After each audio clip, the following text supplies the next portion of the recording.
Real women. Real talk. Real messy. This is Messy Midlife. Hi, everybody, and welcome to Messy Midlife. Hey, ladies. So we are catching up, and we just recorded an episode, and then we realized we had a little bit of time, and we're like, we've got more that we need to talk about because it's been a while since we talked, right? And it's been even longer since we've been in person. And one of the things that has been on my mind a lot since the beginning of us doing this, just friendship in general, and how to make friends, how to keep friends, how we connect with people, evolving friendships and things like that over time. And it came up this weekend because I was at a conference and I had the opportunity to meet one of Eliza's besties who I've heard mentioned again and again and again. And apparently she's heard my name mentioned again and again and again. And so we met and connected about Eliza. So Eliza, if I think I texted you, I was like, if your ears were burning, it's because we were talking about you. So I'm in the place where I've moved a lot, right? I've moved a lot of times in my life. I was in the military. I've had different jobs and I'm a mover. I get itchy feet if I'm someplace too long.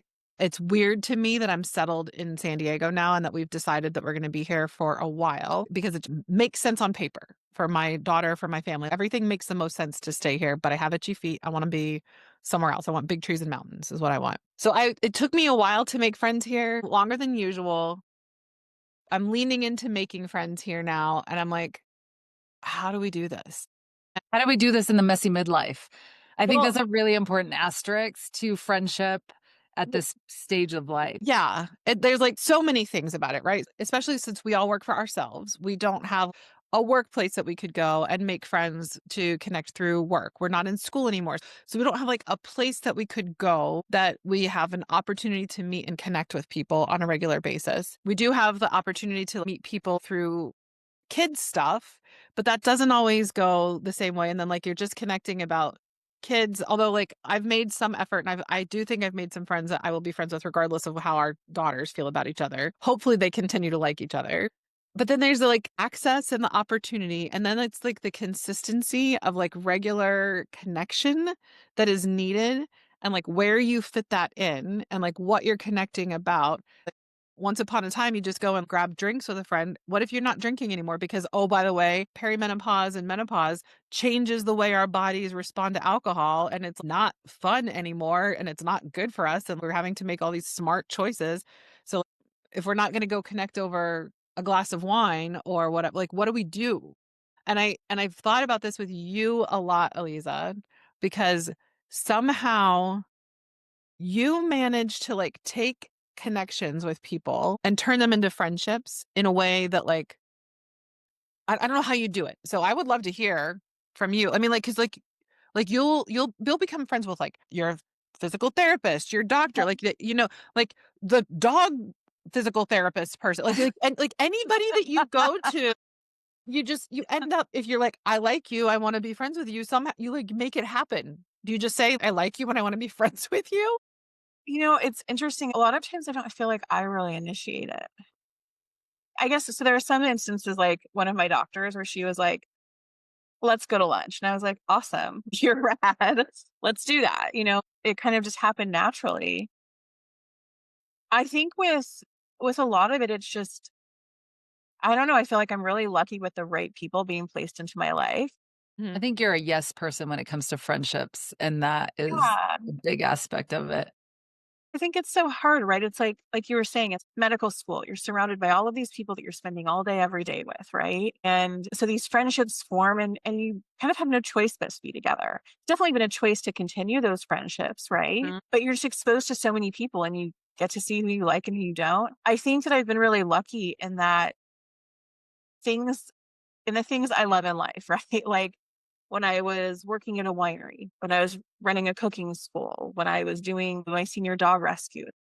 I've been lucky that people have been placed in my life that we just connected about those things. So I think that's what a lot of it is. I'm taking my senior dog into a dog rehab place. So yes, the person who's managing it and working there, of course we have similar interests. Mhm. And I think, just like happened to be one day we were just sitting there. I wasn't allowed to stand by my dog because she wouldn't go on the underwater treadmill when I was too close to her. So they'd make me go sit in the corner. I just happened to be sitting there one day and started talking with one of the techs there who did the business stuff. And she had gone to a naturopathic doctor. And she was like, "Oh my gosh, you're a naturopathic doctor also." And like, and it just, I don't know, sparked that. Mhm. I don't know. I guess I haven't thought about it, so I can't put my finger on like You said yes. You're a yes friendship kind of person. Like Somebody equal has to take that. opportunity. So I've leaned in. I have made some friendships, and like I am leaning in more to recognizing that people need to be given the opportunity to say yes, though, right? So somebody has to be vulnerable first and say, like, take the risk of rejection and say, like, I would like to talk to you, or I would like to spend time with you, or hey, can I get your number? Right. I don't think it's a coincidence though that someone who has a very, and I don't know, Eliza, please correct me if you don't feel you are a yes person. I would be shocked if you're like, no, actually, I'm not a yes person. I think she's pathologically a yes person, but Yes, yes. I think an open-hearted person, and I think that when you are open-hearted and open-minded about, "I am ready to receive," that's so interesting, bringing us back to that from many what can I, episodes. what, Yeah. Yeah, that presents more opportunities, and I think energetically probably puts out a, "Hey, I'm approachable and I am open to all the things in a friendship," and people might be more willing to be vulnerable and say, "Hey, let's go have lunch," or whatever. I think that's part of it. I can tell you the biggest surprise for me though was coming into 6th grade as a new mom in a new school, right? Mhm. Where I thought, "Okay, I don't have a lot of friends that are moms." I mean, I have you guys, my other good friend who, just had a baby at the end of last year. Like, I don't have a lot of friends that are close by here in San Diego that are moms. And so I thought, well, this will be kind of a cool way to make friends. We have kids the same age, right? And I really thought like 6th grade, new student, new family, new parent, like I'd be really welcomed.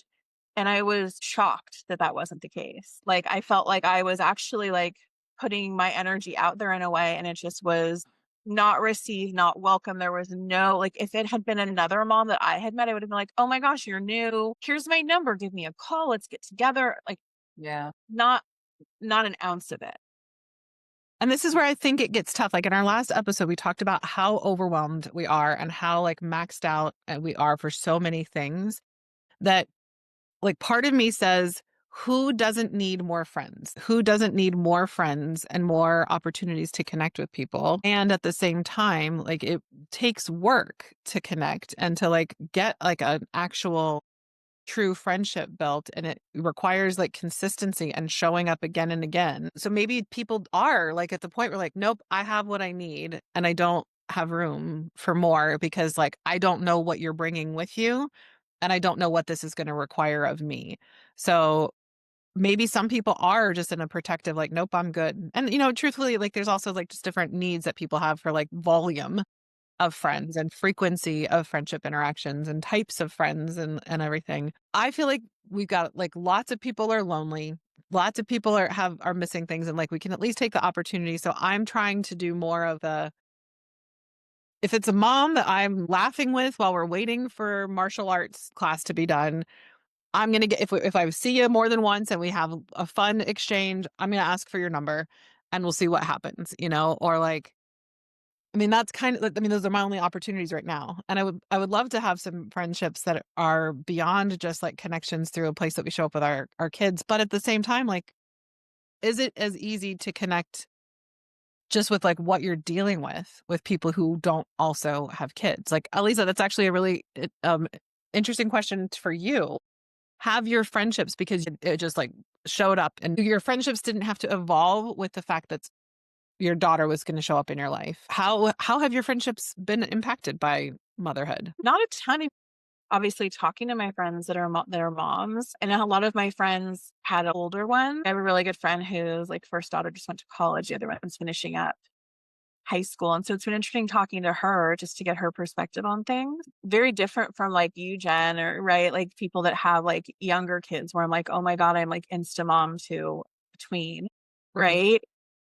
I've definitely gotten some guidance. And then with my friends that have kids around the same age, it's like kind of commiserate together sometimes. Mhm. It's actually like shown a ton of support.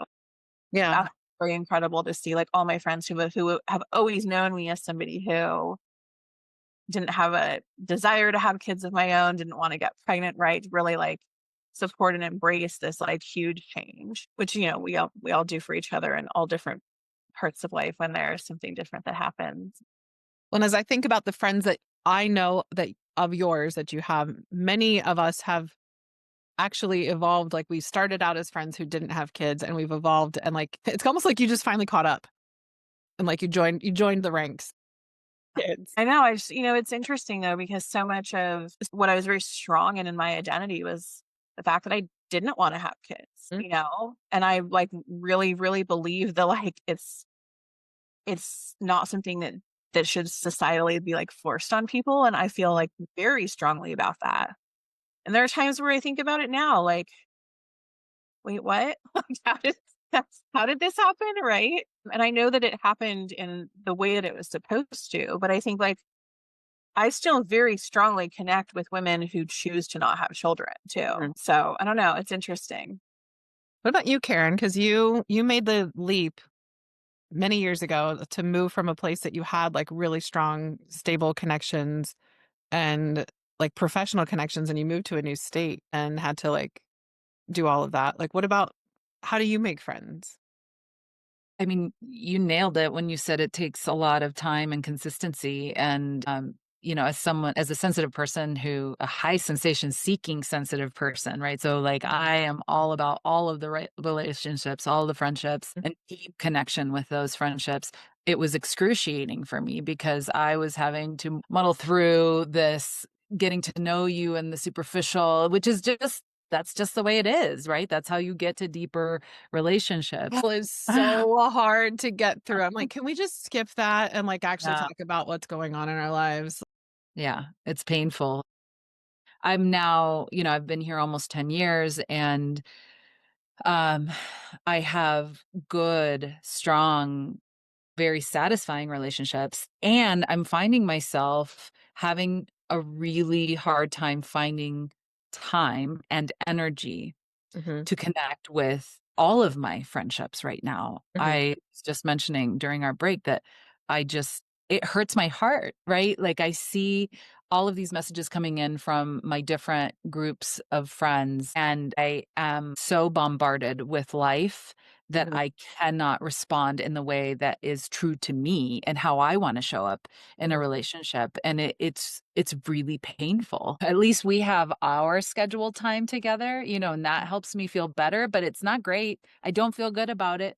I don't feel good about the fact that there's so much that I want to share with you that I can't even start talking about it during one of these episodes because it's like it's too much. We have like 15 episodes worth of stuff that has happened in the last couple of weeks that That is what it feels like. yeah. 100% I'm sure for all three of us. And Mhm, it's tending to relationships in the way that I want to them is feels inaccessible to me in this moment. I know that this is a particularly odd month, but it feels like there's more and more of these months happening in my life yeah. now.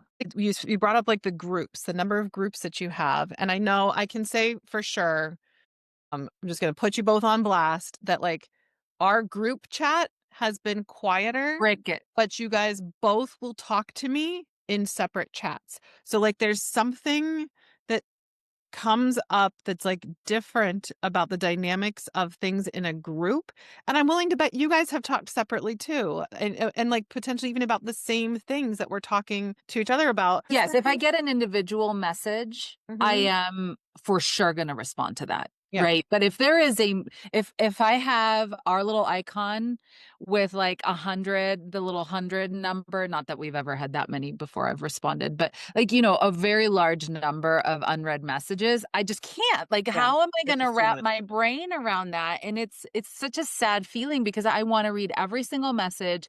I want to respond wholeheartedly to every Yeah. message because that is how I feel joy and satisfaction for myself in connecting with the people that I care about. And I can't, in the same way that I cannot possibly encapsulate the last month of my life during this time that we have set aside for us. I can't do that either.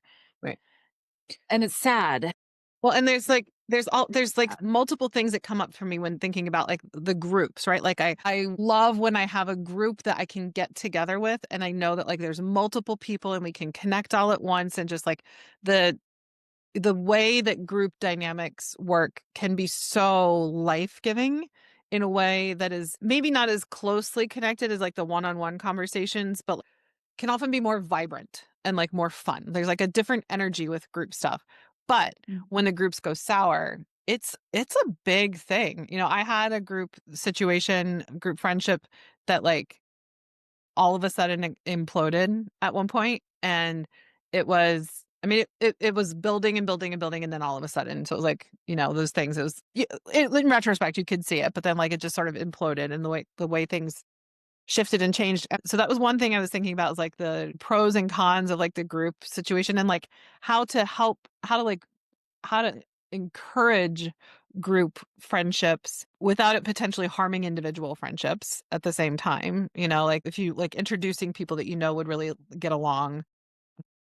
Because if you can't tell, in many situations, I'm the initiator. And I'm just trying to accept that it doesn't always feel good. Like there's times I'm like, I really wish somebody would like seek me out. And it's not always me seeking others out, but like I tend to be the initiator, the introducer, the connector. And like I'm trying to just be to like accept that and be okay. And I always make sure I point out and I'm grateful to the people who make me feel sought after too. Right. And you guys both make me feel sought after. So you're people that, if I haven't told you, you're people who also make me feel like it's not a one-sided thing. Anyway, so like helping make those introductions and not potentially damaging the relationship, it gets messy. And then the other thing is just like, especially when there is like group dynamics, when you have something you're going through that you need to retreat from things a little bit, like the group thing can make it harder to really understand that need for retreat, right? Because, like you said, Karen, you'll respond to an individual, but you won't respond to a group, even though you would respond to every individual within the group. And so the ways that relationships don't always last through the hard stuff, or the quiet times, I guess. Am I even making sense? You are. I think there's some part of the logistic piece though too. Karen, I hear what you're saying. I try to be not attached to my phone. I keep my ringer off now. I actually don't have a lot of group texts. It's like you guys, my mom, dad, and sisters, and my sisters. But it's also something where like if I'm not looking at my phone and then like you were saying, I come into all of these texts back and forth from you guys, the last thing I'm gonna do, honestly, is be like, okay, I'm gonna sit here and read and get myself caught. Like it's like if I'm not actively involved with it while it's happening, and it's the same with my sisters. If I'm not Right. actively involved with it as it's happening, then I don't like tend to engage with it. Hmm. I think the other thing about friendships, and I think this is when you have deep and long lasting friendships, I could not talk to some of my best friends for a Hmm. year and pick up right where we left off. You guys too, like Same. love having the communication, but I feel like if something happened and I didn't, it would pick up right where we left Yes. off. And it's like because we know each other's hearts and souls so well, it doesn't have to be. And maybe that's why we step back from it. We don't have to be in every single text, every little bit of Yeah. minutia. Karen, as soon as you were like, I'm with my mom, I was like, I got you, girl. I know. Without you having to even say all the things, Right. Right. right? It's kind of beautiful because there just is a deeper level of understanding when Yeah. like heart and soul connections where not every little thing has to be Right. responded to or talked about in detail. But like what about the times? So like I've got lots of those friends. I am good at keeping friends, regardless of where we are. there's value in that like time together. Like it's different. Like I love talking to you guys right now, and it is not the same as it would be if you were physically sitting on Sure. the couch next to me, right? Sure. Even if we're talking about the same thing. And then there's like some times where you just go through stuff where you need people to lean on. At least I do. I'm not a person who can process things internally. I just can't. Like I will spin and I will get stuck and it will turn into a pathology if I don't have a person I can connect to and be vulnerable with and understand with some shared experience. And This yeah. that's the challenge that I'm facing right now is that I am very much someone who processes optimally in relationship. Yeah. I have always been that way. I am someone who needs to feel connected in order to feel alive. I mean, I know that sounds kind of dramatic, but that is who I am. If I Mhm. feel disconnected, I'm not okay. And so this is the conundrum that I'm facing in this messy midlife is that I have so much to process and all of the logistical complications that come along with that, right? Of just having to show up in life while I'm dealing with these things, some of which I am having to process while I'm physically in them. And it is heartbreaking for me. I can almost feel it in my chest, like how painful it is for me that I don't get to be with the people that I want to be with processing this because it's so much. Like, it is taking up so much of my schedule, right? Like, just either my actual schedule or my emotional, you know, bank account. Not only am I dealing with that terrible stuff, I don't get to do the thing I wanna do, Mhm. right? Like, it's my gosh, it's so it's so painful. It's so incredibly hard. And I am at a point in my life where I do feel like I have resources to be able to get through it on my own, but it is not the way that I prefer to do it. It is not the way that I want to do it. And I know that it is not the most therapeutic way to do it because I know that I heal in relationship. And I don't know. Other than one thought I did have before I settle down is we need to schedule our time together in person because that is the only way I think that when things get this crazy, that we can make sure that we honor those needs in the way that we most benefit from them.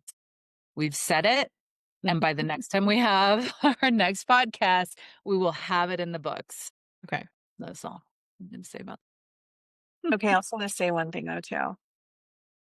I think a lot of this is really dependent on how individuals communicate. Mhm. When I'm really wanting to connect with people, it is not over text. They'll be like, that. "Why are you calling me? What's wrong?" I'm like, Yeah. "Oh, I don't know." Yeah. Yes. Yes. Yes. Like I actually cannot stand texting back and forth and back and forth. Like if I want to connect, it's going to be over the phone. And I Yeah. think that's the challenge too with being busy in technology is like, I'm not going to connect with you over Instagram. Sorry, never going to happen. I might look at it once a week. Might send you something funny when something comes up. But that's not my method of communication, you know? And I so I think think this is part of it too. It's like us being on a text thread, anyone being on a text thread is not the same to me as having a conversation. yeah. It's not. And it's a way to have consistent like touch points like that you know that that somebody is still like thinking about you or like that you matter. So it does not compare to a Right. conversation. Right. It's like a glimmer of like, oh, this person is thinking about me and wants to include me in this thing about their life. You know, it's like little glimmers, pebbles, whatever. I think this is a call to action to our listeners And to to schedule ourselves. and to ourselves. Yeah, for sure. I To want to throw one more schedule. thing in there. And not just about time for like talking and processing and healing and all that. That's obviously really important. And we've got so much going on. I don't know a single person in this like age and stage that there's not like 10,000 things that's bubbling through their brain all the time. Maybe not all at once if they don't have ADHD, but like still like lots of things that they're going on and processing. But we need to do more fun. I miss the opportunities that I had to just go dance with my friends. And that was the purpose. We were going to dance and we were going to have fun. We need to do things that is intentionally just fun Yeah. and Yeah. with no other purpose. I So, just I just came back from my friend's 40th birthday celebration that she scheduled out of town because so many of us are moms. And she had this beautiful speech to all of us about the importance of uninterrupted time. So not about a trauma dump necessarily, not just mhm, about we're going to get together to do this one thing, really just uninterrupted time to get to experience life together and incorporating so much fun into that, right? To build new memories. And that in and of itself is so therapeutic. Actually didn't talk about or process anything on that trip, but mhm. it was uninterrupted fun and relaxation and so much laughter. And it was deeply therapeutic. I love that you said that because I think that's the call to action, right? Is like to carve out fun with your Mhm, people. When we know how hard it is to do that mhm. at this stage in our lives. And we also understand how critical it is to our health to do so. And to be connected to the people you can't see regularly, but also do what you can for the people that matter. And if you need more friends, to have the vulnerability to be open, be a person who is willing to say yes. And if nobody's saying yes, but they're like giving you a yes with their eyes or laughter or whatever, or saying, I'll see you soon, that's an invitation, right? And we just need to take the next step to say, do you want to grab lunch? Or do you want to go throw some axes? Or do you want to race go karts? You want to go out on a boat? Yes. Us scheduling our time and having a little retreat Yeah. away for all of us. Yes. Yeah. Yep. Stay tuned. That will be our follow-up next podcast. We have got it in the books. It is scheduled. I'm so grateful for both of you and your friendship. And like you said, Karen, I'm grateful for this connected time and the fact that I hate that we had to find a podcast as a reason to do it. And I also am so grateful that we did because it just gives us that opportunity to connect on so many things that affect all of us and so many different people, all of our patients, all the people in our communities and everything. So I love you both and I'm really grateful for you. And I wish I could hug both of you. Yeah. Yes. Soon. Likewise. If our messy is your kind of messy, we'd love for you to rate, review, and follow or subscribe wherever you get your podcasts. We'd also love to know what's on your mind. If you were to join us, what would we be talking about? Email us at messymidlifepodcast@gmail.com or message us on Instagram or TikTok.